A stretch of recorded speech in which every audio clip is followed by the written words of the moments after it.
मेरे गुरुदेव की महिमा बड़ी अद्भुत निराली है। मेरे गुरुदेव की महिमा बड़ी अद्भुत निराली है भर जाती वो सब झोली जो जन्मों से ही खाली है भर जाती वो सब झोली जो जन्मों से ही खाली हैं। यहाँ तम की नहीं सत्ता, यहाँ हर दिन दिवाली है। यहाँ तम की नहीं सत्ता, यहाँ हर दिन दिवाली है। भराया लोक अंतर में, नजर में प्रेम लाली है। मेरे गुरुवर शिव त्रिपुरारी, जिनकी महिमा भारी नजर में छा गए हैं के दिल में समा गए हैं। हो मेरे गुरुवर शिव त्रिपुरारी, जिनकी महिमा भारी नजर में छा गए हैं के दिल में समा गए हैं। ओ मेरे प्यारे गुरुवर जीवन बना था। सदा शिव समारंभां शंकराचार्य मध्यमाम् अस्मदाचार्य पर्यन्तां वन्दे गुरु परंपराम्। श्रुति स्मृति पुराणानाम् आलयं करुणालयं नमामि भगवत्पादं शंकरं लोकशंकरम्।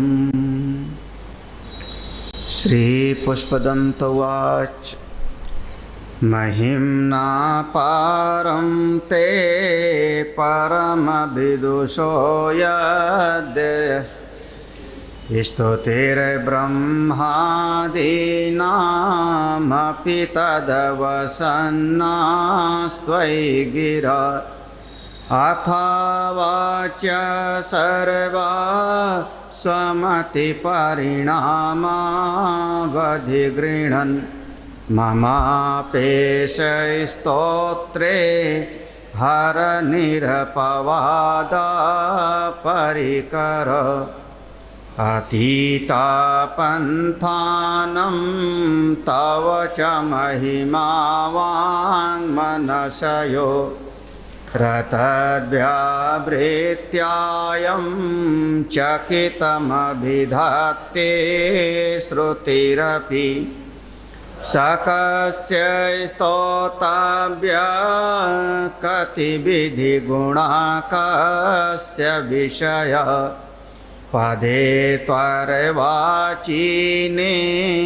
पतति न मनः कस्य न वच मधुस्फीता वाचा परममृतं निरमितवत तव ब्रह्मन् किं वा गपिसुरगुरोर्विस्मयपदम् मम त्वेतां वाणीं गुणकथनपुण्डेन भवत पुनामीत्यर्थेऽस्मिन् पुरमथनबुद्धिर्व्यवसिता तवैश्वर्यं यत् जगदुदय रक्षा प्रलयकृत् त्रयीवस्तु व्यस्तं तिसृषु गुणभिन्नासु तनुषु अभाव्यानामस्मिन् वरदरमणीयामरमणीं विहन्तुं व्याक्रोशिं विदधतैहैके जडधिया किमिहा किं काया स खलु किमुपायस्त्रिभुवन किमाधारो धाता सृजति किमुपादान इति च अतर्कैश्वर्ये त्वयि अनवसरदुस्थो हतधिया कुतर्कोऽयं कश्चिन्मुखरयति मोहाय जगत अजन्मानो लोका किमवयवन्तोऽपि जगत मधिष्ठातारं किं भवविधिरनादृत्य भवति अनीशो वा कुर्याद्भुवनजननी का परिकरो यतो मन्दास्त्वां प्रत्यमरवर्षंसेरत इमे त्रयी सांख्यं योगा पशुपतिमतं वैष्णवमिति प्रभिन्ने प्रस्थाने परमिदमदापथ्यमिति च रुचीनां वैचित्र्याद्रिजकुटिलनानापथजुषां नृणामेको गाम्य त्वमसि पैसामरेण वैव महोक्षाखट्वाङ्गं परशुरजिनं भस्मफणिना कपालं चेति यत्तव वरदतन्त्रोपकरणम् सुरास्तां तां रिद्धिं दधति च भवद्भ्रो प्रणिहितां न हि स्वात्मा रामं विषयमृगतृष्णा भ्रमयति ध्रुवं कश्चित् सर्वं सकलमपरस्त्वध्रुवमिदं परो ध्रव्याध्रव्ये जगति गदति व्यस्तविषये समस्तेऽपि तस्मिन् पुरमथनतैर्विस्मितैव स्तुवञ्जिहिरीं त्वां न खलु ननु दृष्टा मुखरवैश्वर्यं यत्नाद् यदुपरि विरञ्चिरहरिरदा परिच्छेतुं याता वनलमनलस्कन्धवपुषा ततो भक्ति श्रद्धा भरगुरुतृणाभ्यां गिरिशय स्वयं तस्तेताभ्यां तव किमनुवृत्तिर्न फलति। हमको तो इसके पाठ में बहुत अच्छा लगता है। हे भगवान, हे परमेश्वर, अब लगातार जो यहाँ पर भगवान की स्तुति है, इसमें भगवान के दोनों स्वरूप को एक साथ लेके चले। भगवान का एक स्वरूप है जिसको हम कहते हैं साकार, भगवान का दूसरा स्वरूप है जिसको आप निराकार कह लो। दूसरी भाषा में आप कह सकते हो सगुण और निर्गुण। और ज़्यादा वेदांत की गहराई में जानना चाहो तो आप कह सकते हो भगवान का एक अव्यक्त स्वरूप है और दूसरा व्यक्त स्वरूप है। ये भगवान का दोनों स्वरूप है। भगवान का जो निराकार स्वरूप है उसका प्रतीक हमारा शिवलिंग है, जिसका आदि नहीं है, जिसका अंत नहीं है, अनादि और अनंत, जिसका जन्म नहीं है, जिसकी मृत्यु नहीं है, उसका भाव हम रखते हैं शिवलिंग में। और भगवान का जो साकार स्वरूप है, व्यक्त स्वरूप है, उसका स्वरूप है कि भगवान मृग चरण पर बैठे हैं उनके पास में सांप बिच्छू हैं, बैल है, पार्वती जी हैं, गणेश कार्तिकेय जी हैं। ये भगवान का साकार स्वरूप है और शिवलिंग भगवान का निराकार स्वरूप है।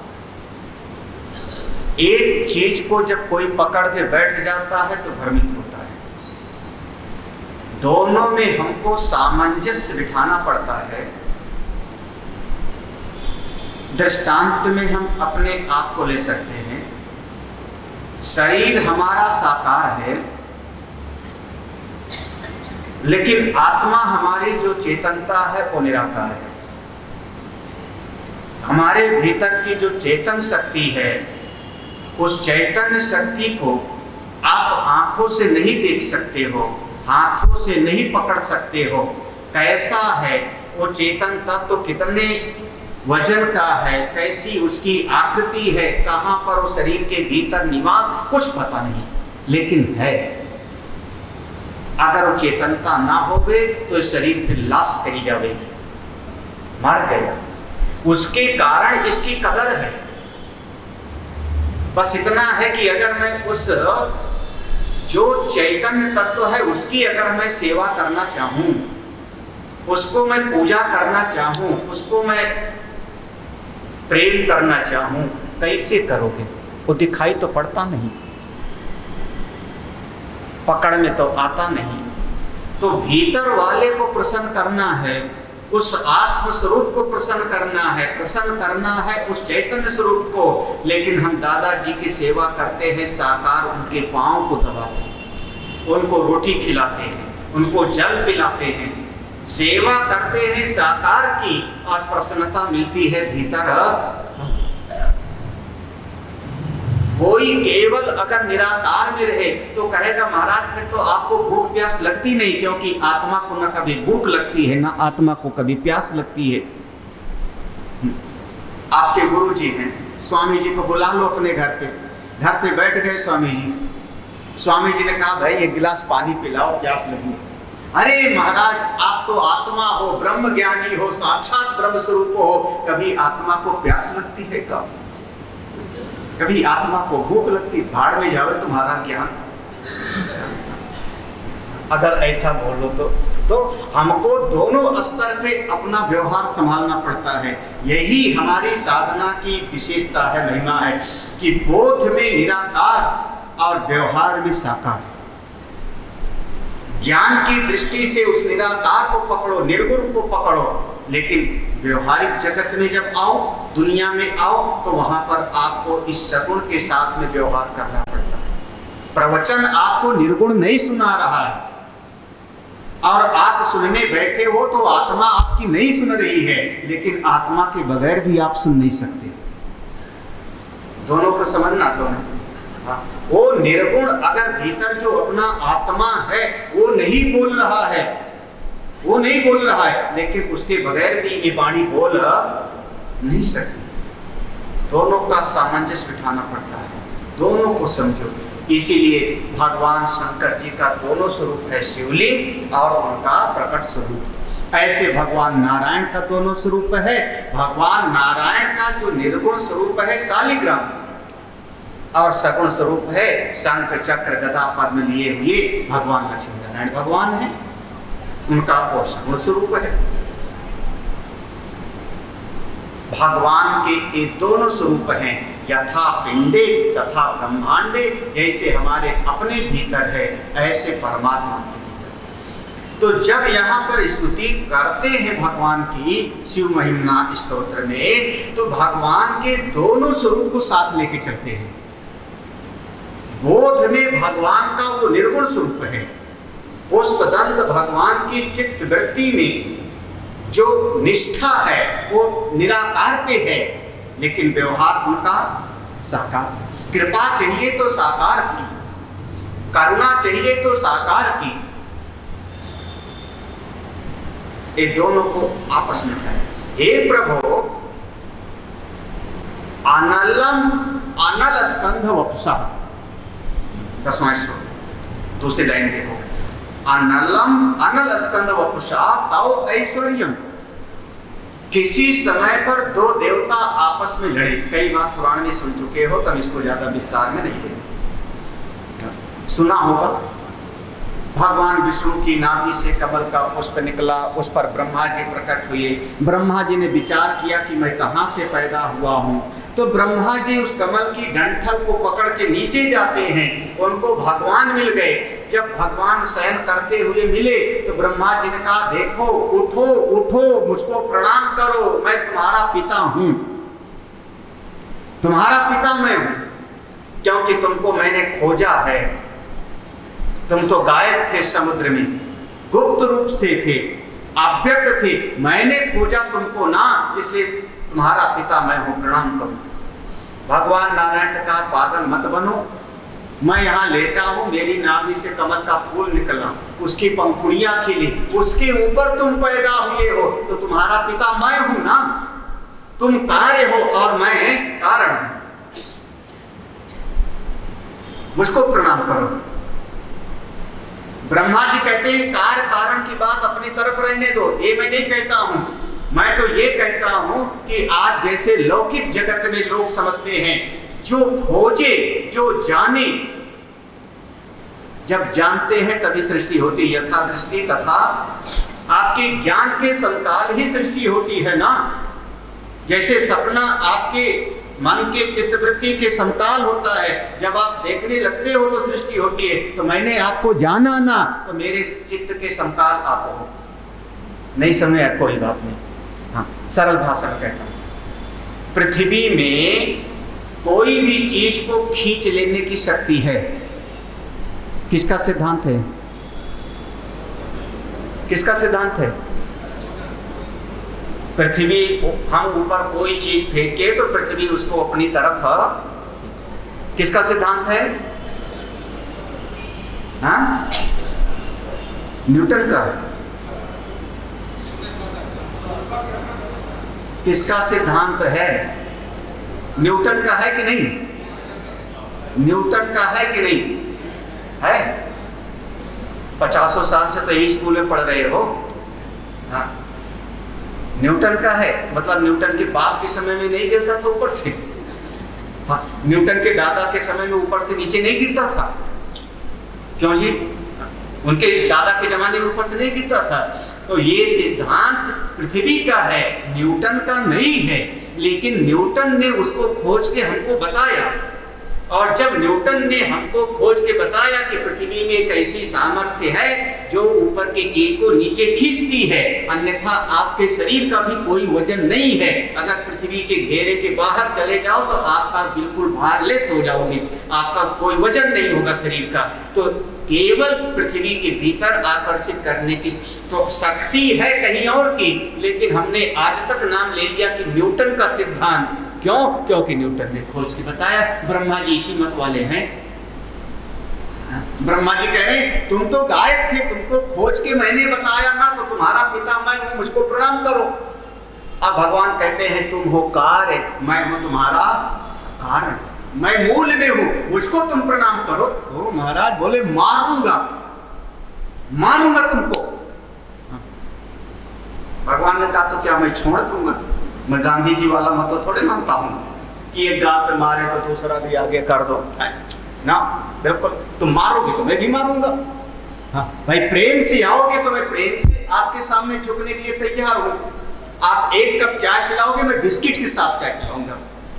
हाँ, आप एक वस्त्र दोगे, हम कंबल के साथ देंगे। आप एक समय भोजन कराओगे, मैं 2 समय भोजन कराने के लिए तैयार हूं। लेकिन आप तलवार लेके काटने आओगे तो फिर, डंडा लेके मारने आओगे तो तुम एक लाठी मारोगे तो। हाँ, सबके देह परम प्रिय स्वामी मारहि मोहि कुमार। इसके बाद वाली चौपाई भूल गए हिंदू लोग, बाद वाली भूल गए ना। वही हमारे धर्म को कायल बनाया। भूलना कौन सी चौपाई थी, मैं भी भूल गया। जेल मुई, मैंने पहले नहीं मारा किसी को, मैंने पहले शुरुआत नहीं किया। भूख लगी थी, मैंने फल खा लिया, बंदर हूं, फल खाने पर मेरा हक है। मैंने किसी को शुरुआत में नहीं मारा था। आज लगता है ना दोनों सेनाएं खड़ी हैं, कौन पहले मारे। 15 दिन तो हो गया शायद ना, 15 दिन से ज्यादा हो गए। आमने सामने खड़ी हैं, अब शुरुआत कौन करे? और बिल्कुल दोनों तैयार है, देखो क्या क्या स्थिति है। और जो शुरुआत कर देवे मतलब वही गड़बड़ हो गई। उन्होंने कहा हम अपना बंदूक नीचे करके जमे रहेंगे, डटे रहेंगे। उन्होंने कहा मैं कुछ उछल कूद करते हुए जमा रहूंगा।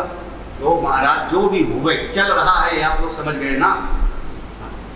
जिन मैं पहले नहीं मानूंगा, प्रेम से आओगे तो प्रेम, सेवा से आओगे तो डबल सेवा, और अहंकार से आओगे तो तुमसे कम अहंकार। हमने तो अभिमान लेके आओगे तो कोई समझ से तुमसे कम है क्या? ज्यादा ही है।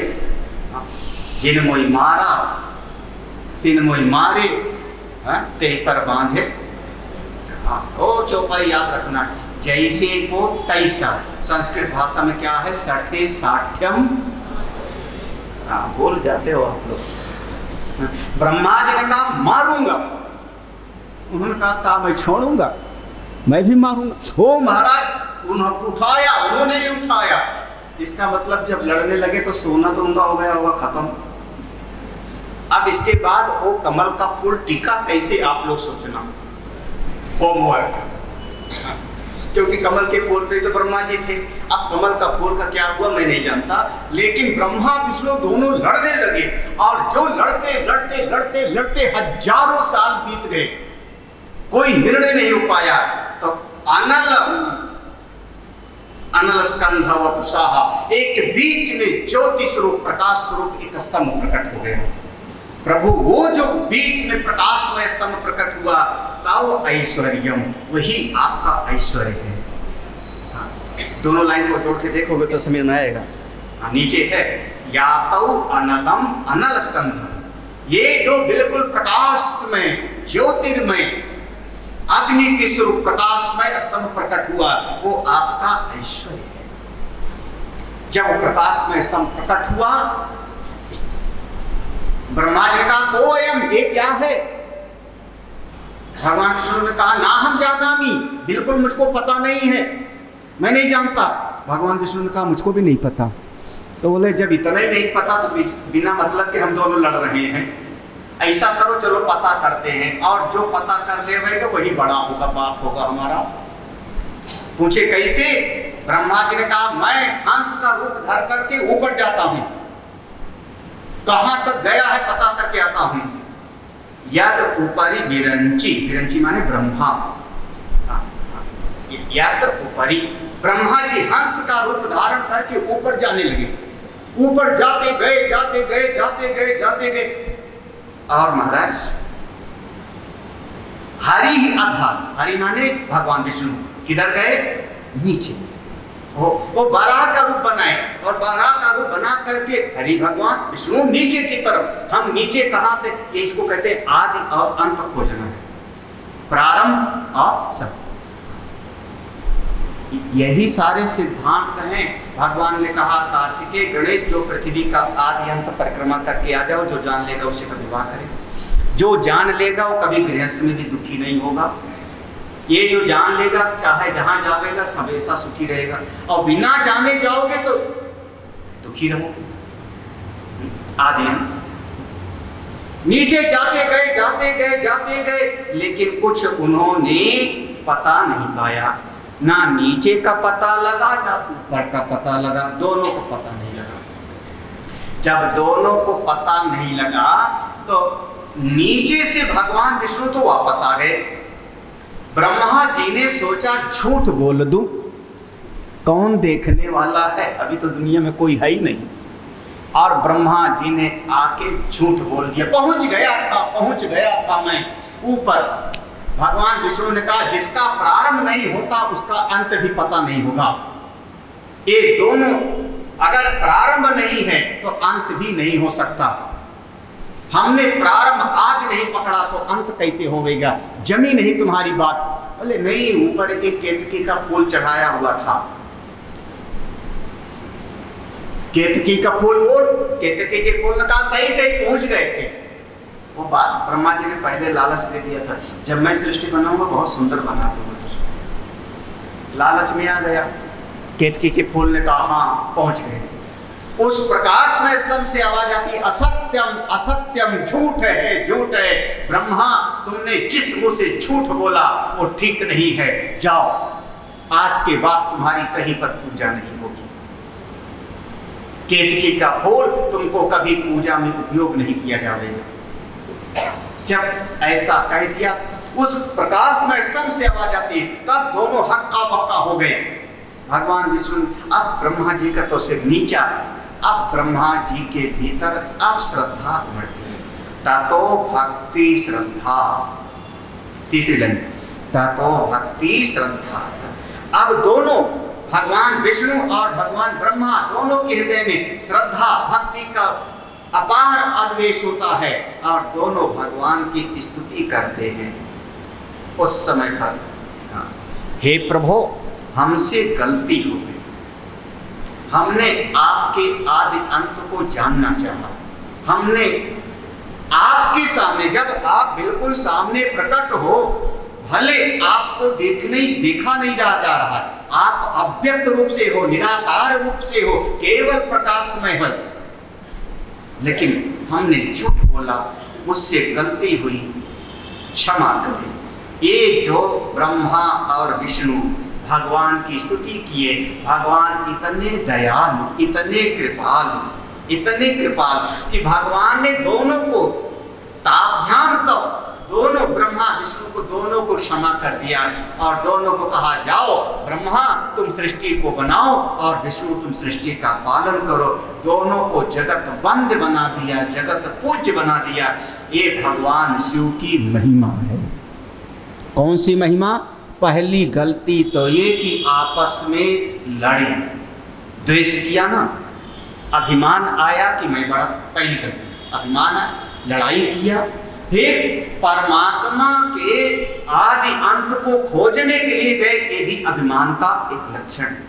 परमात्मा खोजने से नहीं मिलते, परमात्मा झुकने से मिलते हैं, परमात्मा मिटने से मिलते हैं। आपकी बुद्धि की कटोरी में परमात्मा नहीं आवेंगे, लोटे में समुद्र को आप नहीं पूरा भर सकते हो। छोटी सी बुद्धि, उसमें हम चाहे पर नहीं आ सकती। जब ये झुक गए, जब ये समर्पित हो गए ब्रह्मा विष्णु, भगवान ने आशीर्वाद दिया, जगत पूज्य हो गए।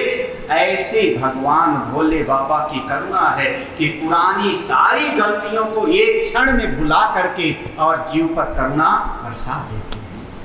एक भगवान की कृपा। इस दृष्टांत से प्रभु की करुणा को दिखाया कि भगवान अपने प्रति किए गए अपराध को भी क्षमा कर देते। आप लोग जल्दी यहाँ, हाँ आप लोगों को कोई अपना बच्चा है तो गलती करे तो आप लोग उसका क्षमा कर दोगे, पड़ोसी का नहीं। हमारा बेटा अगर कोई चीज तोड़ देवे तो हमारा बच्चा है, गलती हो जाती है। दूसरा तोड़ देवे, नौकर तोड़ देवे, तनख्वाह काट लिया जाएगा। भगवान कहते हैं सारी सृष्टि के लोग मेरे हैं। अगर अपनों से कोई गलती हो भी गई, कोई गलती हो भी गई जान अनजान में, तो क्षमा करना भी तो मेरा ही कार्य। भगवान क्षमा करके करुणा करते हैं। अगला श्लोक थोड़ा बहुत सरल नहीं है कि स्तुति, ये विद्वानों का है। गीता जी का श्लोक पढ़ोगे सरल लगेगा,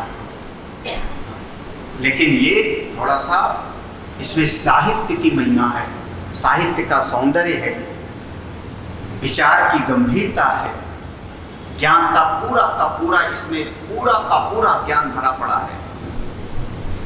आयत नाद पाद्य त्रिभुवन वैराव्यतिकरम दशास्यो यद्बाहुं वृतरण कंडो परवशान शिरा पद्म श्रेणी रचित चरणाम्भोरुहबले स्थिरायास्तद्भक्ते त्रिपुरहर विस्फोर्जितमिदम् आमोष्य त्वसेवा समधिगत सारम् बाला कैलासे त्वद दिवसतो विक्रमयता अलाव्यापाताले प्यलसचलिताङ्गोष्ठ शिरसि प्रतिष्ठा त्वय्यासि ध्रुवमुपचितो मुह्यति खला। एक दोनों श्लोक में रावण का भगवान के साथ में कुछ वर्णन हुआ घटना, उसका चर्चा है दोनों श्लोक। पहला वर्णन 11वें श्लोक में भगवान का वरदान कैसे मिलता है, कृपा कैसे मिलती है। तो कहते हैं तीसरा श्लोक, तीसरी लाइन देखो पहले 11वें श्लोक का तीसरा, शिरः पद्म श्रेणी। पहले क्या किया, रावण तपस्या करने के लिए गया, साधना करने के लिए गया, हजारों साल तक साधना करता रहा। साधना करते करते तप करते करते यज्ञ वेदी बनाई है, वेदों का ज्ञाता है, मंत्र का ज्ञाता है। रावण ब्राह्मण है कि निशाचर, राक्षस है कि ब्राह्मण? हाँ, ऐसे तो फंसते हैं तभी तो। हाँ, ब्राह्मण है कि निशाचर? निश्चर वंश जन्म सुरत्राता, किसने कहा?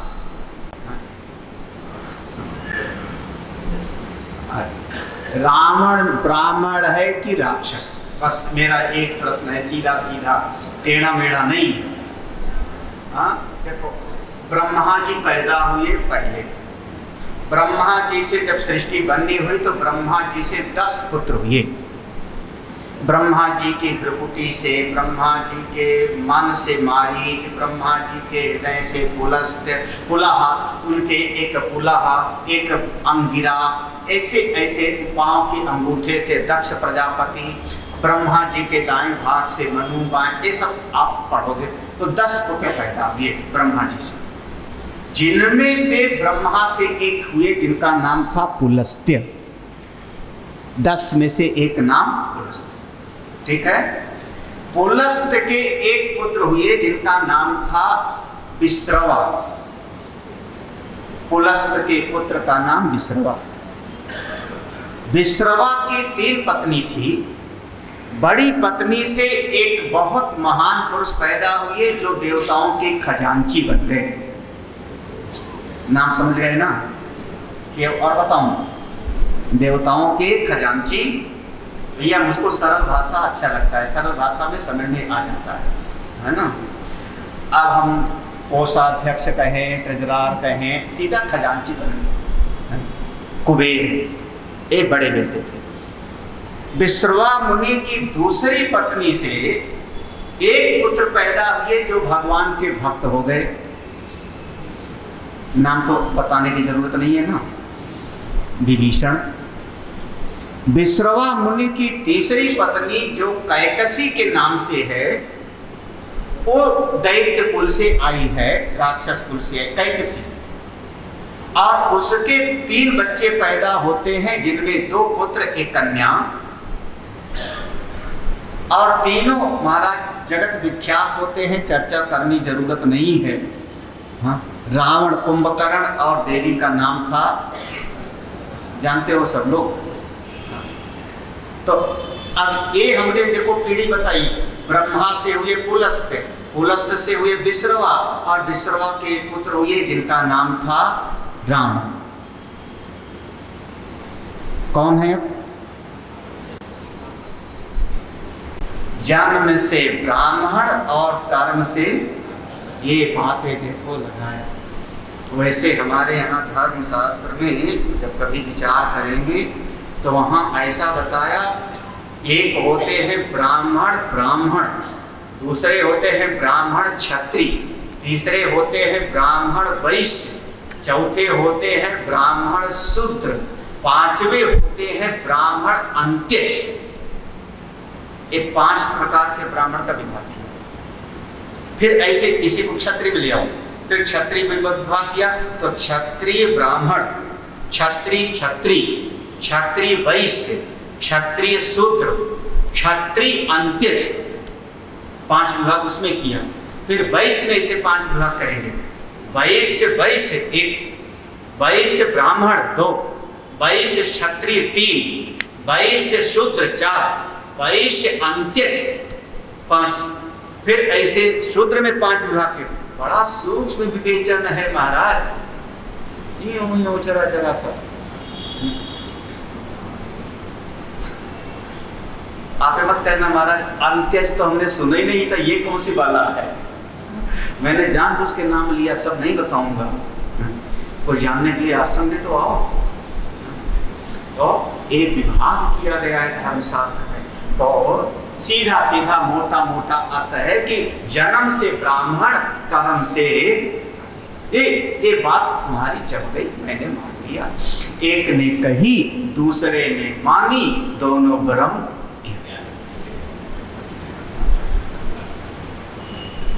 रावण जब इतना तपस्या किया और भगवान शिव नहीं प्रकट हुए तो मंत्रों का ज्ञाता है, वेद का ज्ञाता है, तो उसने मंत्र का आधार लेकर के अपनी स्वयं की तलवार उठाई, चंद्रहास नाम की तलवार, अपनी गर्दन काटी, शिराह पद्मा। हम कमल का फूल अर्पित करते हैं, उसने अपने सिर रूपी कमल को ही भगवान के चरणों में, भगवान शिव के चरणों में अर्पित करने का संकल्प किया। एक सिर काटा और भगवान के चरणों में चढ़ा दिया। सिर कमल, एक जैसे नारियल, ऐसे सिर रूपी कमल। महाराज अपना अभिमान कौन चढ़ाने के लिए तैयार है? वस्तु चढ़ाने के लिए तैयार है। भगवान ने ऐसी करुणा किया कि वो सिर फिर से लग गया, उसको फिर से लग गया। उसने फिर से तलवार उठाई, फिर से काट करके चढ़ाया। एक एक करके 8 बार काटा, 8 बार सिर उसने चढ़ा दिया, 8 बार से चढ़ा। फिर भी भगवान प्रसन्न नहीं हुए। फिर 9वीं बार तलवार लिया, काट करके चढ़ाता है। जब 9वीं बार लिया तब और काट के चढ़ाया, तब भगवान प्रसन्न हो गए। फिर भगवान प्रकट होके, रावण अरे ये मत कर, जिद नहीं करना चाहिए, चल आज से मैं तुझको 9 सिर जो तूने चढ़ाया था वो, और एक जो और हुआ वो तुझको 10 सिर वापस करता हूं। और तब से रावण का एक नाम हो गया दशानन। भगवान शंकर जी ने उसको करुणा करके उसके सारे सिर वापस कर दिया। अब 10 सिर हैं तो भुजाएं भी डबल हो गई, तो 10 सिर और 20। ये प्रभु आपके शिरा पद्मा श्रेणी, ये जब आपके चरणों में उसने चढ़ाया था तभी तो आपने उस पर इतनी कृपा किया था। कितनी कृपा किया था कि उसको असीम बल प्रदान कर दिया। फिर वो बिना प्रयास के ही रावण उसके बाद दिग्विजय करने के लिए कितनी लड़ाई लड़ी? कोई सुना हो? इतना कहते हो ना कि रावण 3 लोगों का विजय किया था। हनुमान जी जब सभा में गए तो बड़े बड़े दिक्पाल लोग हाथ जोड़े खड़े थे उसकी सभा में। कब लड़े? बोले आयतना, तब ऊपर की लाइन में हो। ये भगवान की शक्ति ऐसी प्राप्त हो गई कि अब उसको बिना प्रयत्न के ही ज्यादा युद्ध नहीं करना पड़ा। त्रिभुवन पूरे 3 लोकों का राज मिल गया, और ऐसा राज जिसमें दुश्मन कभी खड़ा ना हो पावे। अवैरम, मतलब रावण से दुश्मनी लेने के लिए कोई तैयार, रावण आ रहा है। गोस्वामी जी ने एक लाइन लिखा, चलत दशानन, चलत दशानन डोलहि। जब दशानन चलता है तो पृथ्वी हमारी कांपने लगती है, मतलब उसके सामने कोई खड़ा होने के लिए तैयार। अवैरम, कोई दुश्मनी। आप सरल भाषा में कह लो, 3 लोक का, त्रिभुवन का पूरा साम्राज्य निष्कंटक, निष्कंटक, कोई डर नहीं प्राप्त हो गया। किसकी कृपा से? अरे महाराज, और जब कोई दुश्मन है ही नहीं,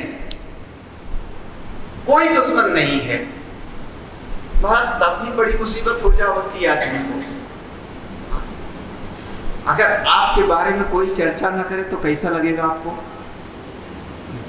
सवेरे पार्क में घूमने जाओ, कोई आपसे नमस्ते ना करे, घर आओ कोई आपसे बात ना करे, रिश्तेदार में जाओ कोई आपसे बात ना करे, सवेरे से दोपहर हो गई मोबाइल एक बार नहीं बजा, कैसा लगेगा दोपहर के बाद? अरे कोई झूठा ही चाहे हमारा हालचाल पूछो, चाहे हमसे थोड़ा लड़ ही लो, कम से कम कोई हो तो ना। आप लोग तो ऐसा हमको निगलेक्ट कर दिए। घेरा रावण यही सोचता है मेरे सामने कोई खड़ा नहीं होता, क्या करूं? तब अब उसकी भुजाओं में बाहूं, उसकी भुजाओं में जो बल है कहाँ उसको दिखावे, तो उसकी भुजाओं में खुजली होने लगी। कंडू कहते हैं खुजली, हाँ रण कंडू मन। अब भुजा की खुजलाहट को किससे मिटाऊं, किससे जाके लड़ूं? अब घूमा करता था और जहां जावे आओ तुमसे लड़ूंगा। महाराज वो आदमी शरणागत हो जाए, हे राजन त्रैलोक्य विजयी, आपसे लड़ने की ताकत हमें है। किसने लड़ा? अब वो 2-3 नाम मत ले देना, बाली का और वो जो हनुमान जी ने वहां भरी सभा में कहा था, वो सब अभी मैं पूछ लूंगा कहाँ पर लिखा है, तो फिर आप लोग उसका था तो बता नहीं पाओगे कौन से शास्त्र में लिखा है। लेकिन हाँ वो एक तो, लेकिन आप उसको कोई मिलता नहीं। हे भगवान त्रिपुरहर, हे परमेश्वर, ये आपकी कृपा का, आपकी करुणा का आशीर्वाद है। ये जो रावण को इतना बल मिला, इतनी शक्ति मिली, इतना तीनों लोक पर साम्राज्य मिला, ये सब का सब, और कैसा मिला? स्थिर राज्य, स्थिर बल, स्थिर सब चीज मिला। ये सब का सब आपका आशीर्वाद था। सीधी सी बात कहूं तो भगवान की अगर कृपा मिले, प्रभु की कृपा मिले, पहले वाले श्लोक में था हमारी गलतियों को भी क्षमा करके भगवान आशीर्वाद करुणा हम पर करते हैं।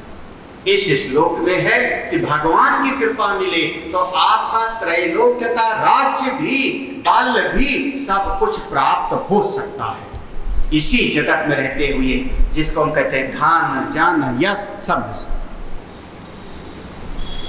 अब उसके भुजाओं में खुजली हुई, वो रह गया ना थोड़ा सा, खुजली हुई, कहाँ चलूं? तो एक बार पहुंच गया कैलाश है। हाँ एक बार कैलाश पहुंच गया। हाँ अब जो रावण मुझसे तरह से अनेक प्रकार से आपकी सेवा करता था, वो रावण एक दिन आपके पास पहुंच गया कैलाश। भगवान से उसने कहा प्रभु आप हमारी लंका में चलिए, हम लंका के सम्राट हैं तो मेरे इष्ट देव भी वहीं होने चाहिए। आप लोग भी लाते नहीं भगवान को, ठाकुर जी को ले आए अपने घर में, पूजा घर में। रावण का भीतर का भाव ये है कि अगर मैं लंका में हूँ तो प्रभु आप कैलाश में हो, तो मुझको पूजा करनी हो, सेवा करनी हो तो इतनी दूर आना पड़ता है, आप हमारे कैलाश लंका में चलिए। भगवान ने कहा देख राम, मुझको कैलाश छोड़ के जाना कहीं अच्छा, मुझको तो कैलाश सबसे पहले ना। यहाँ मांगने वाले लोग जल्दी नहीं आते, अब तो सब जाने लगे हैं महाराज। ये दुनिया तो मंगता हो चुकी है, भगवान भी मांगने वालों से परेशान हो जाते हैं कभी कभी। कैलाश बढ़िया, यहाँ कोई आता होता नहीं। देखो सब साफ सफेद सफेद बर्फ, आनंद में, मैं बहुत आनंद में हूँ। रावण ने कहा प्रभु नहीं, चलना तो आपको पड़ेगा। क्या कहते हो, सीधी उंगली से घी ना निकले तो चलना तो आपको पड़ेगा। अब बल दिया हुआ भगवान का, और उसी बल के अभिमान से भगवान से ही चर्चा करता है, प्रभु आपको चलना तो पड़ेगा। भगवान ने कहा ऐसे कैसे चलना पड़ेगा, कोई जबरदस्ती ले जाएगा क्या? उसने कहा प्रभु आप देखिए मैं कुछ न कुछ इंतजाम करूंगा। भगवान के पास से नीचे उतर आया, कैलाश से नीचे उतर आया प्रणाम करके। प्रभु दृष्टि में क्या है, भगवान को अपने लंका में ले जाके स्थापित करना है, ये है उसका उद्देश्य। भगवान को नीचा दिखाना उद्देश्य नहीं था। कैसे भगवान पसंद नहीं कर रहे जाने के लिए। तब हनुमान जी ने भी तो यही किया था ना, याद है ना, एक वैद्य का घर उठा लाए थे। हो सकता है वैद्य ना आता तो वैद्य का घर उठा लाए। तो उसने वो कैलाश पर्वत जिस पर बैठे हैं, कैलाश पर्वत को ही उखाड़ा। जब पर्वत को ले चलेंगे तो भगवान भी टूट जाए, पार्वती जी भी, गणेश जी भी, जो भी है, नंदी भी, सब पहुंच जाए। पर्वत को उठाया महाराज, जैसे पर्वत को उठाया भगवान शंकर जी तो वो पूरा का पूरा पहाड़ हिला, पार्वती घबराई, भूकंप जैसा आया होगा 7-8 वाला। पार्वती जी घबरा गई, भगवान को लिपट गई, प्रभु क्या हुआ?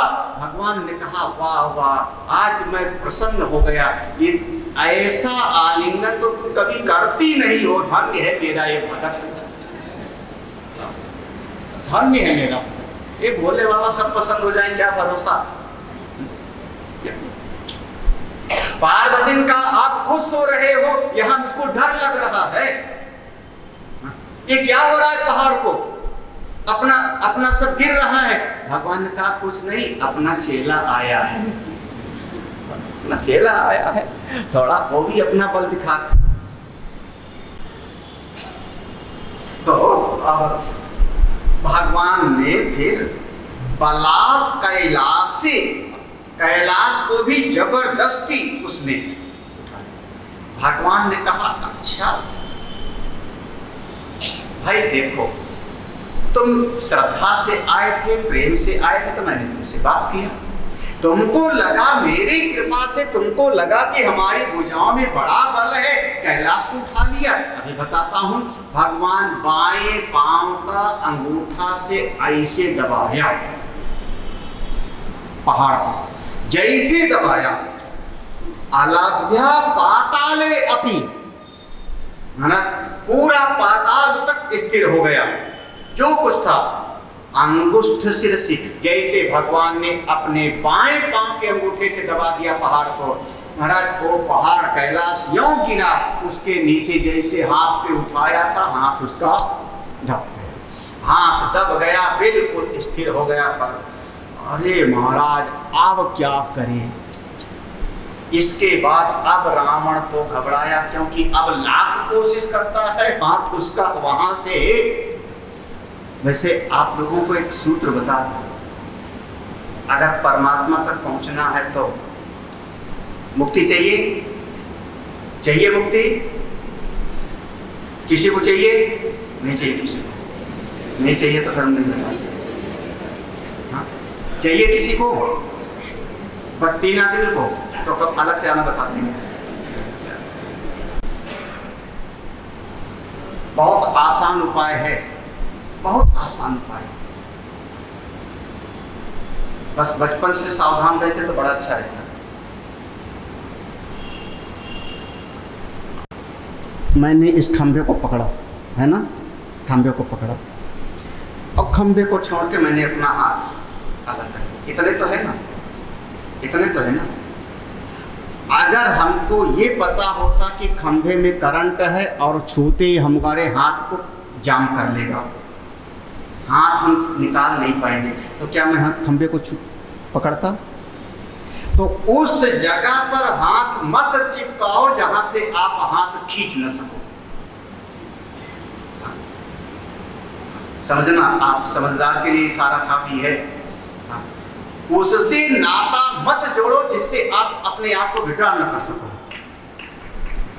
जिससे आप अपने आप को किनारे न कर सको।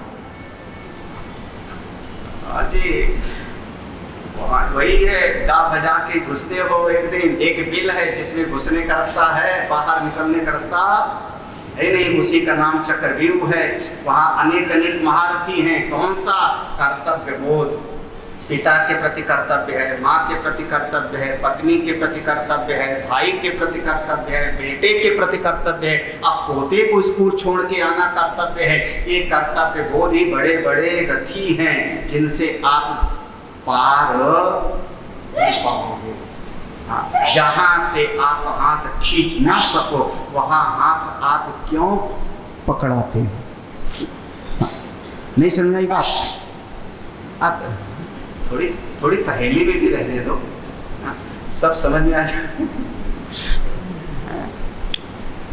मगर अब हाथ निकलता नहीं, क्या करे रावण। जब हाथ निकलता नहीं पहाड़ के नीचे से, हाय हाय, तब उसने अब भगवान शंकर जी की स्तुति किया। बहुत प्रसिद्ध है वो स्तुति, विद्वानों के बीच में बहुत प्रसिद्ध है। एक श्लोक तो हमारे महात्मा लोगों को याद है ना, पूरा तो याद नहीं होगा, पूरा याद है, पूरा सभी श्लोक। जटाकटाह संभ्रमं विलोलबीज वल्लरी धगत धगत। आवाज लगाओ, रावण बोलेगा ना, तुम लोग तो चुचुहिया जैसे बोलते हो। हाँ हाँ, आज वरुण की याद आ रही, वरुण जब बोलते हैं तब हाँ तो हाँ धगत धगत। रावण बोलेगा तो अपने, इसका नाम है, एक स्तोत्र है, बहुत सुंदर है। रावण ने स्तुति किया, भगवान ने जो है उसका हाथ छोड़ा, पहाड़ अपनी जगह पर स्थिर हो गया। प्रतिष्ठा कोई आसीत, हे प्रभु आपकी भी प्रतिष्ठा हुई, रावण की भी प्रतिष्ठा हुई, और ये जो मिलता है वो प्रभु आपकी कृपा से मिलता है। लेकिन संसार के लोग नहीं समझते, उसकी भुजाओं में दिया हुआ बल आपका था, उसके सिर में दिया हुआ बल आपका था। और ये जो संसार के नासमझ लोग हैं ना, एक जैसे लिखा ना, प्रभुता पाई काहि मद नाही, जिसकी दी हुई शक्ति होती है कभी कभी उन्हीं को ताल आदमी ठोक देता है। ऐसे खल लोगों की बहुतायत है, मुहियत खला। मोह संसार में नासमझ लोग होते हैं, मैं वैसा नासमझ नहीं हूँ। मेरे पाँव में उड़ने की शक्ति भी दी हुई थी आपकी, आज शक्ति चली गई वो भी आपके कारण, और अगर फिर से शक्ति मिलेगी उड़ने की तो वो भी देने वाले होंगे आप ही, सब करने वाले आप हैं, मैं तो केवल निमित्त मात्र हूँ। अगला एक, दोनों रावण को हो गया। तीसरा मतलब रावण को जो मिला है भगवान की कृपा से, चलेगा ना। इसके बाद भगवान ने बड़ा प्रसन्न होकर कहा था, रावण घबरा मत, अब मैं ऐसे तो नहीं जाऊंगा, लेकिन मेरा शिवलिंग लेके जा, स्थापित कर ले, इसके रूप में मैं ही रहूंगा। वो शिवलिंग दे दिया भगवान ने, शिवलिंग लेके चल पड़ा था, बड़ा प्रसन्न होकर के भगवान ने दिया। रावण को चलते चलते भगवान ने कहा, सुन कहीं रास्ते में रख मत दियो, अगर रास्ते में रख दिया तो फिर मैं उठूंगा नहीं वहां से भाई, बस इतना ही है, सीधे अपने लंकाई में रखना, जहां तू चाहता है मुझको स्थापित करना। सारे जितने देवता थे घबराए, अरे प्रभु ये भोले बाबा तो न जाने कौन सी लीला करते इतनी मुश्किल से, अगर ये चले गए तो रावण मरेगा नहीं वहां। जब भगवान अनादि अनंत परमात्मा वहां रहने लगेंगे, रावण मरेगा कैसे, क्या करो। सारे देवता भागे भागे गए, जाकर के वरुण देवता के पास, ए वरुण देवता। वरुण का क्या हुआ, कोई विपत्ति? बोले बड़ी भारी विपत्ति है, वो ले जा रहा है शिवलिंग, वहां स्थापित कर देगा लंका में, फिर वो मरेगा नहीं, क्या करें। देवताओं ने कहा, वरुण ऐसा करो, उसके पेट में घुस जाओ, पानी के तुम भंडार हो। ओ महाराज, वरुण देवता पेट में घुस गए। अब उसको जो है लघु शंका लगी, अब लघु शंका लगी, क्या करूं, भगवान का शिवलिंग लेकर के कैसे, अब चला नहीं जा रहा है। तब तक इंद्र एक पंडित जी बन करके आए, पंडित जी सामने पहुंचे, रावण का, ए पंडित इधर। रावण डांटेगा तो ऐसे डांटेगा, नाराज मत होना शुक्ला मिश्रा। बेचारे कांपते कांपते आए, ये ले भगवान का शिवलिंग, थोड़ी देर संभाल, मैं लक्षणखा से आता हूं, संभाल। बेचारे डरे डरे से ले लिया शिवलिंग। रावण उधर गया, कान पे अपना जनेऊ पहनते हो नहीं, कान पे जनेऊ लगाया, लगा करके जाके लक्षणखा के लिए बैठा। अब महाराज वरुण देवता तो पेट में थे, अब लक्षणखा हो रही रावण की। इधर वो इंद्र जो थे पंडित बने हुए, ये महाराज हमसे नहीं समझ रहा है, बहुत भारी है, आओ। वो वहीं से इशारा करते, क्योंकि बोलना भी मना है, संघर्ष में नहीं बोलना चाहिए। दो बार, महाराज संभाल नहीं पा रहा हूं, मेरे बस में नहीं है। 3 बार आवाज दिया, तीन बार आवाज दिया, मैंने अपना, मैंने कर्तव्य कर दिया। और रावण नहीं उठ पाया तो उसने शिवलिंग वहीं रख दिया और उसने सोचा पकड़ पाएगा तो बहुत मारेंगे। वो इंद्र जो थे भाग गए वहां से। उसके बाद फिर रावण वहां से उठा, आचमन किया, अच्युताय नमः माधवाय नमः आचमन करके आया। पंडित तो दिखाई नहीं पड़े, शिवलिंग वहीं जमीन पर। तब करूं क्या? तो उसने शिवलिंग को उठाना, चलो चलो लंका चलो, इतनी दूर कैलाश से लाए और यहाँ झारखंड में आके बैठ गए, चलो। कोशिश करते हैं लेकिन वो उठते नहीं। बहुत गुस्सा आया उसको, बहुत गुस्सा आया, इतनी दूर से तो लेके आया और यहाँ से उठ नहीं रहे हो, तो फिर यहाँ दूसरे को दिखाई क्यों पड़ते हो? महाराज यम ऊपर से ऐसे उंगली दबाया, फिर नीचे घुस जाओ और दबा दिया तो वह शिवलिंग जमीन के अंदर। और वही हमारे लिए बाबा वैद्यनाथ, परल्याम वैद्यनाथम च, ओ वैद्यनाथ भगवान, बोले वैद्यनाथ भगवान की। पहले हम लोग करीब 30-35 साल पहले हम जब दर्शन करने गए थे तो ऊपर अंगूठा दिखता था ऐसे दबा हुआ, और उसके बाद जब 15 साल पहले गए तो उसके ऊपर एक कैपिंग कर दिया है, क्योंकि हर आदमी जो जाता है घी से चीनी से रगड़ रगड़ के नहलाता है भगवान का, तो धीरे धीरे वो भगवान छोटे से दिखते थे, जरा सा इतना सा किसी घटना से दिखाई पड़े थे तो छोटे से। फिर उसके बाद आचार्यों ने जो समिति, मंदिर समिति थी, तो उसके ऊपर एक काला काला सा कैप लगा दिया। रावण को जो शक्ति मिली, प्रभु आपकी कृपा से हमको भी आपकी शक्ति मिले। अगला श्लोक देखो, अगला श्लोक, और अब फिर एक और को शक्ति मिली। यात्रेधिम सोत्राम्लो भरत परमोच्चैरपि सति मधश्चक्रे बाण परिजन विधेय त्रिभुवन न चित्रं सम्य वरिवसितरि त्वच्चरणयो न कस्याप्युन्नत्यै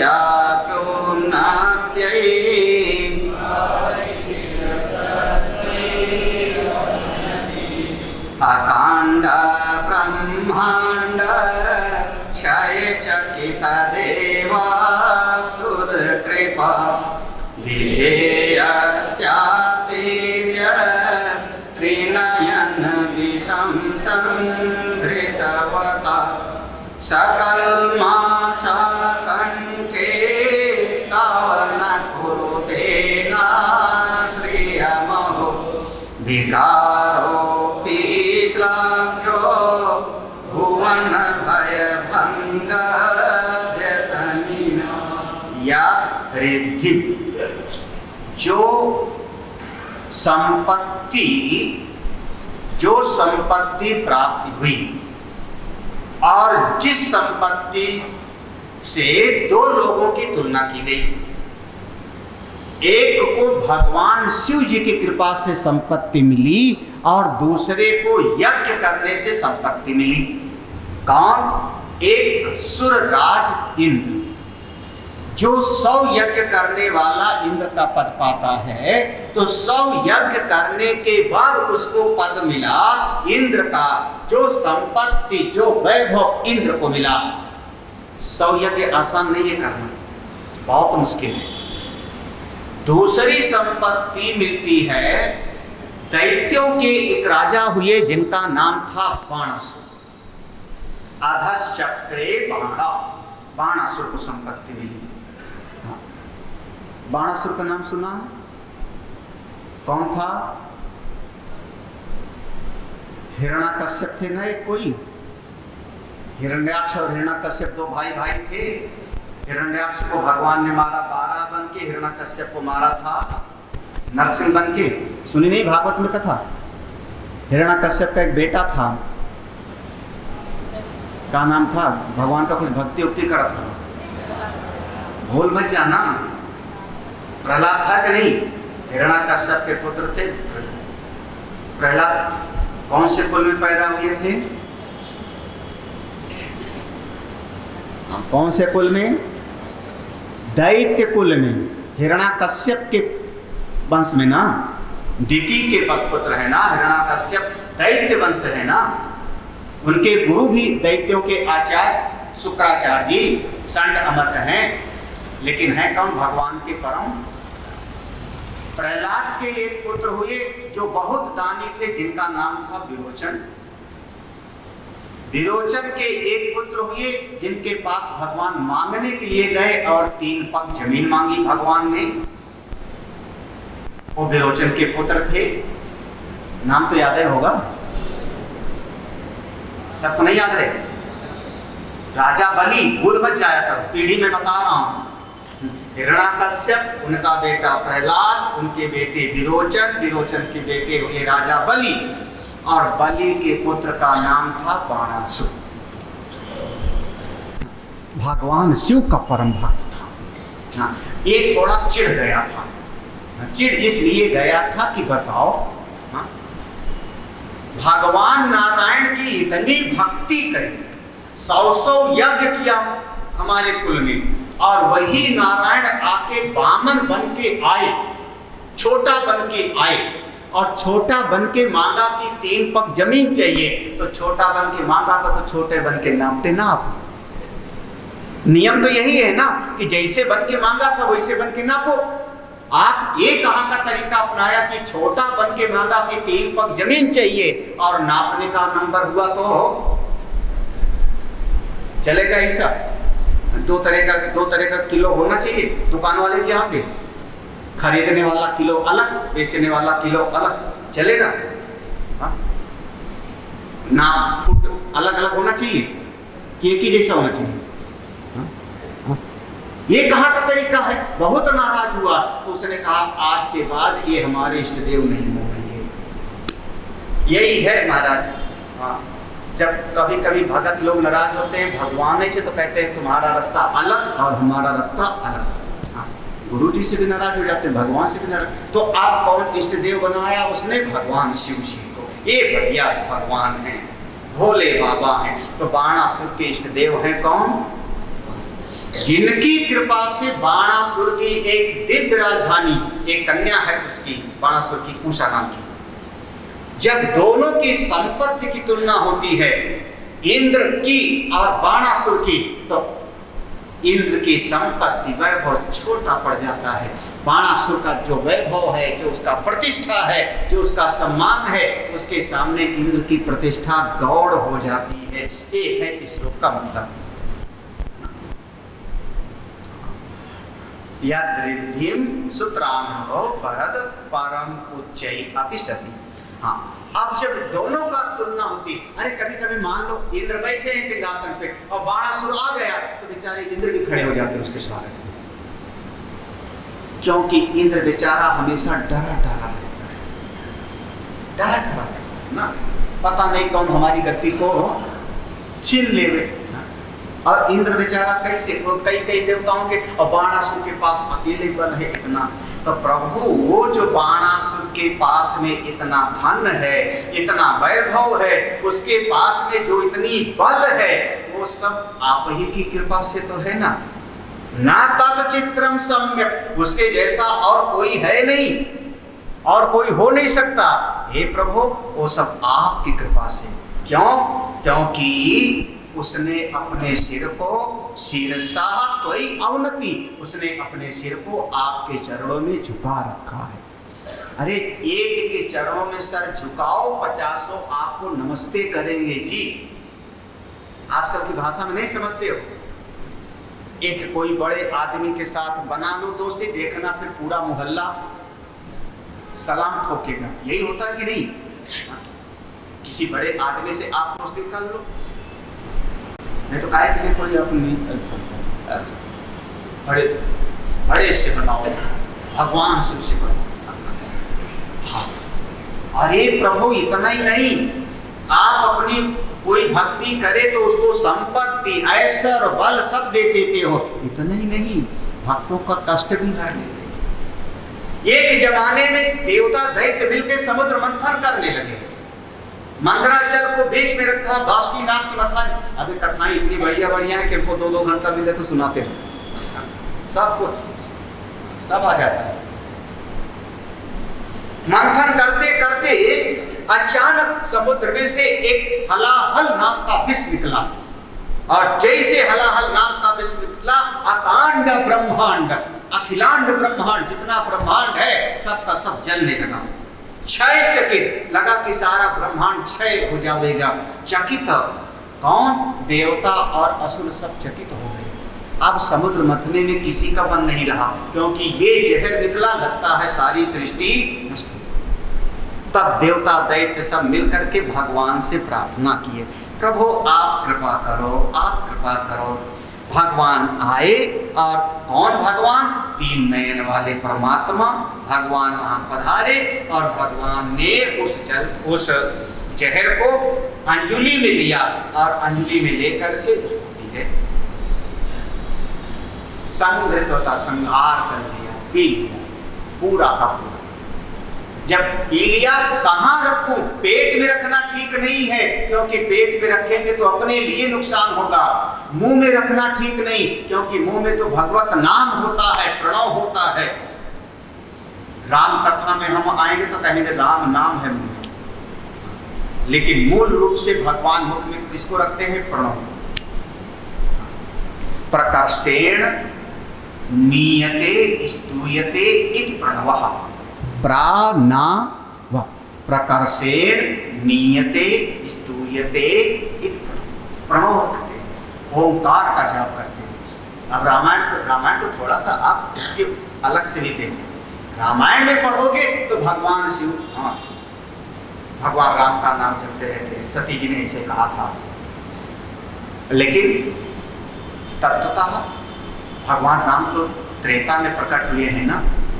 त्रेता में तो, द्वापर में भी, सतियों में भी तो भगवान थे, पहले की सृष्टि में भी तो भगवान थे। तब भगवान कौन?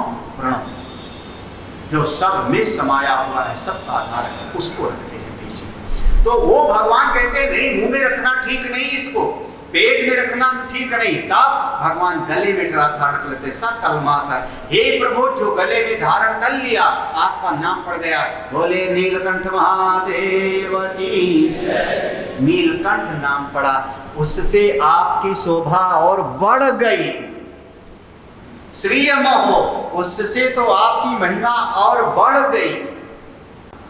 ऋषिकेश के ऊपर, हरिद्वार ऋषिकेश के ऊपर भगवान आके वहां लेट गए, विश्राम करने लगे।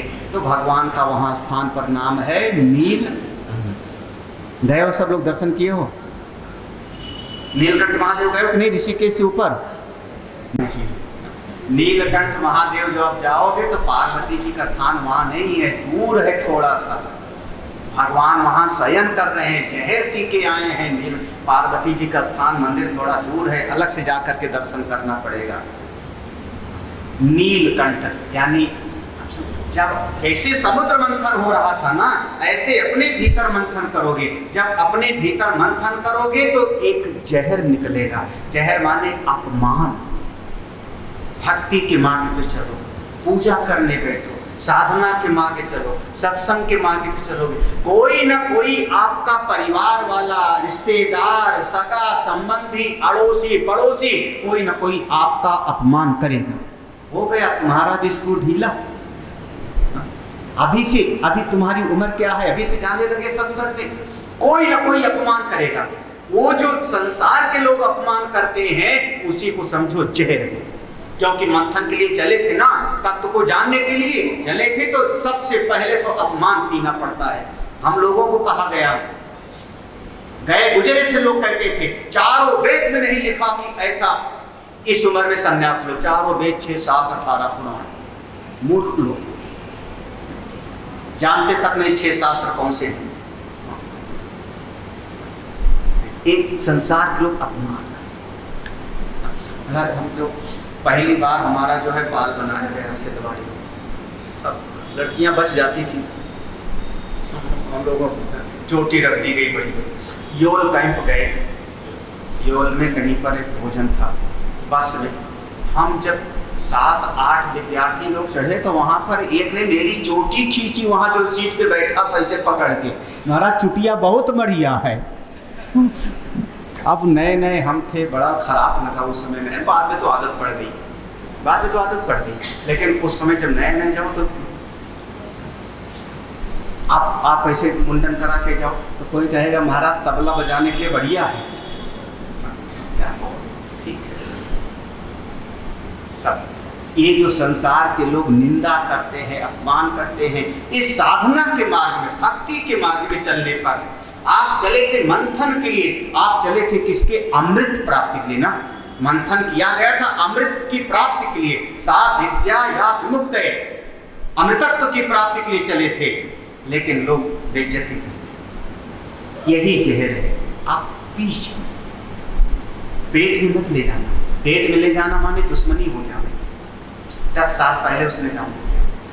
जबान पे रखना माने उल्टा सीधा तुम भी बोलने लगो, जबान भी खराब। तो क्या करो? कंठ पे धारण करना माने संसार के अपमान को पी जाओ, भूल जाओ। सावधानी से समझना, जो 10 साल पहले अपमान करता था वो 10 साल बाद साधना छोड़ो मत, मंथन छोड़ना मत, बाद में वही आपको प्रणाम करता है।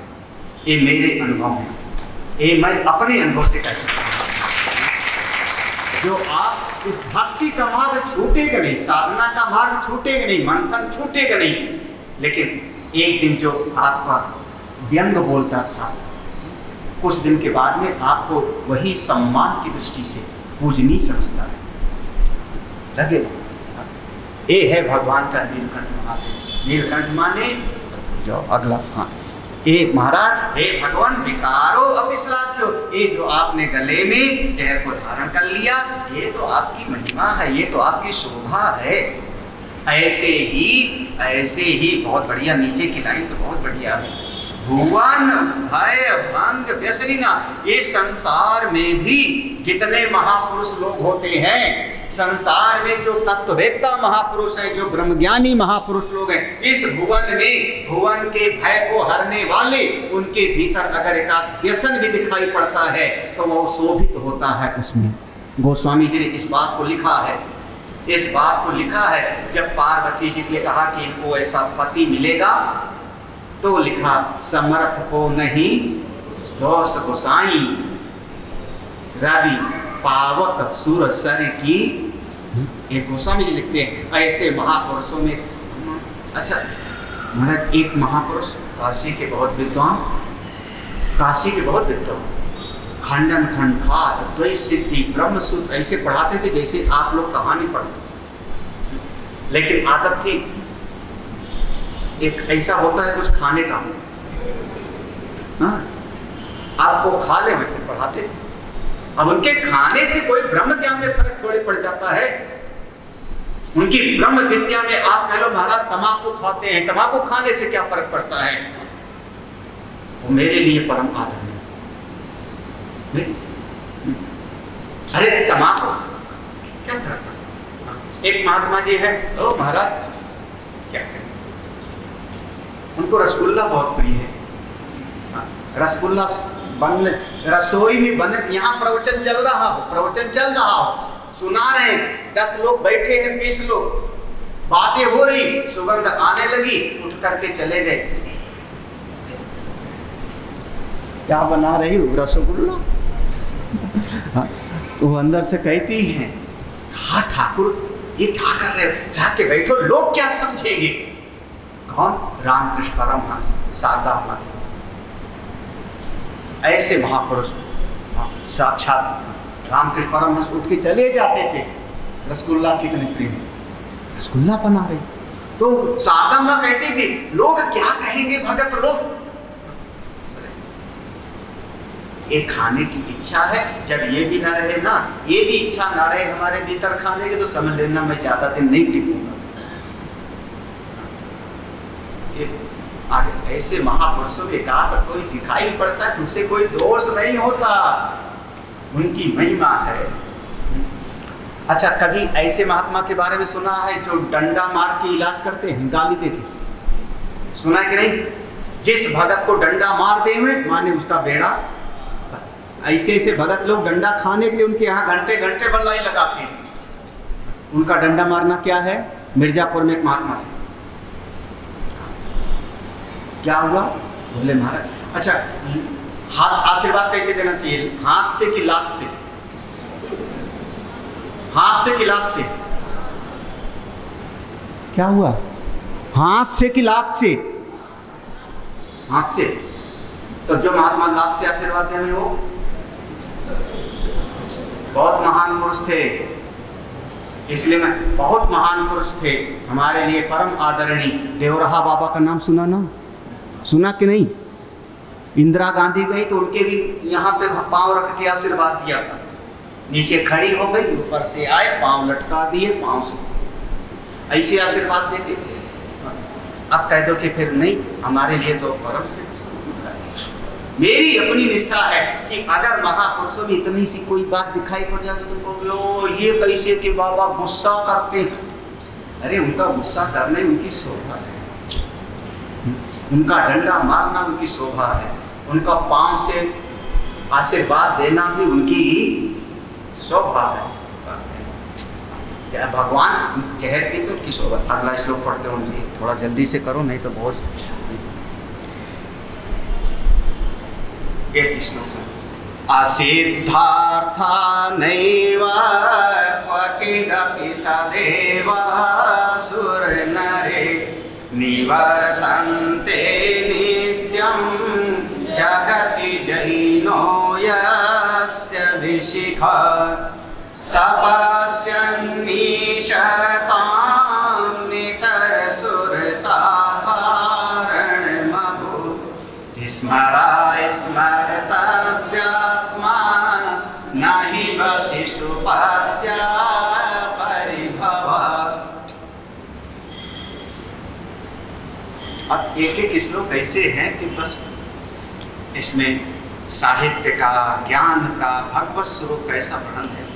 असिद्धार्था एक ऐसा है जो कभी असफल नहीं होता, अपने मार्ग पर जब चलता है तो कभी असफल नहीं होता। असिद्ध था नहीं, कभी असफल नहीं होता। कौन? कामदेव। कामदेव जो कभी असफल नहीं होता। एक बार देवताओं ने उसको भेज दिया। हाँ, कहाँ भेज दिया? अब वो घटना आप लोग पढ़े हुए हो। भगवान शंकर जी ध्यान करने बैठे थे, घबरा गया और जाओ प्रभु आप जाओ। कामदेव उसके साथ रति और सब मिलकर के वो भगवान शिव पर विजय पाने के लिए चल पड़ता है। सब कुछ ज्यों का त्यों वातावरण बनाता है। भगवान ने तीसरा नेत्र खोला और जब तीसरा नेत्र खोला कामदेव कैसा? कामदेव का एक नाम है स्मरण। तो जैसे उसका नाम है वो नाम ही मात्र का रह गया, स्मरण मात्र। स्मरः स्मर्तव्यात्मा माने भस्म हो गया, केवल स्मरण मात्र में रह गया। कामदेव भस्मीभूत हो गया। जैसे भगवान ने सपश्यन देखा उसको अपनी दृष्टि से, देखते ही वो भस्मीभूत हो गया। तो स्मर कामदेव केवल स्मरण मात्र के ही रह गए। हे प्रभु, जो महापुरुष लोग हैं, अगले बहुत ना ही वशिषु पथ्या परिभव, ना ही वशिष्ठ। वशिष्ठ माने जो अपनी इंद्रियों को वश में किए। अब इस श्लोक का मूल चिंतन है, कथा सुने हुई हो इसलिए जिन्होंने अपने मन को वश में किया है, जो महापुरुष लोग हैं, जो महात्मा लोग हैं, उनके प्रति पराभव की दृष्टि लेके जब आ जाते हो कि इनका मैं पराभव कर दूंगा, इनको मैं पराजित कर दूंगा, तो वो पराजय की वृत्ति तुम्ही का नाश कर देती है। साधारण भाषा में कभी सुना होगा कि कृत्या नाम की राक्षसी पैदा किया। ऐसा वाम मार्ग में आया कि मंत्र पढ़ो, मंत्र पढ़ के दूसरे का नाश हो जाए चलाओ, और दूसरा ज्यादा साधना करता होगा, ज्यादा सफल होगा, तो वो मंत्र चलाने वाले का ही नाश कर दे। ये कई बार सुना होगा। जैसे दुर्वासा ऋषि ने राक्षसी पैदा किया, उनके पीछे लगा, और भी कई वर्णन आवेगा। तो अगर आपने कोई ऐसा महापुरुष को आप नीचा दिखाने के लिए गए, और महापुरुष तो आपसे साधना में ज्यादा, ज्ञान में ज्यादा, भाव में ज्यादा, तो उनका क्या बिगड़ता है? उनकी तरफ से वो आपकी शक्ति स्वयं आपको आकर के आपका नाश कर देती है। परिभवः आप ही करना। एवमेव महत् अविक्रमता खालू भागवत में बार बार आया। कि जब महापुरुषों का कोई अपमान करता है तो वो अपमान उसी को झेलना पड़ता है। सरल भाषा कहूं, आकाश की तरफ थूको, कहाँ जाएगा? समझ आया? ये सरल भाषा, देहाती भाषा। वो महापुरुष आकाश के जैसे हैं, आप उनको उनके लिए कुछ कहा वो आप ही कुछ दीवार की तरफ आप फेंकोगे, आप ही की तरफ वापस आवेगी। उसी प्रकार से भैया महापुरुषों का अपमान नहीं तो कामदेव बस कामय मात्र के रह गए, नामय मात्र के रह गए। इसलिए आप समझ के रहो। आप अब भगवान शंकर जी का एक स्वरूप तांडव का स्वरूप उसकी उपमा देते हैं। यहाँ अलंकारिक भाषा में है, ये सब अलंकार हैं। और ये जो अलंकार है भगवान शिव के विराट स्वरूप का वर्णन है। आगे 2-3 श्लोकों में विराट स्वरूप के साथ में कैसे भगवान का स्वरूप होता है जब वो अपनी महिमा को व्यक्त करते हैं। मतलब ठीक है, तो आगे का श्लोक हम लोग कल सुनेंगे। आज यहीं पर बढ़िया प्रसंग है, आज यहीं पर विश्राम दे रहे हैं। भोले शंकर भगवान की, क्योंकि ये सारे विषय भगवान शंकर जी की महिमा, एक एक चीज का अपनी साधना में कैसे उपयोग है, अपने ध्यान में साधना कैसे उपयोग करें हम उसका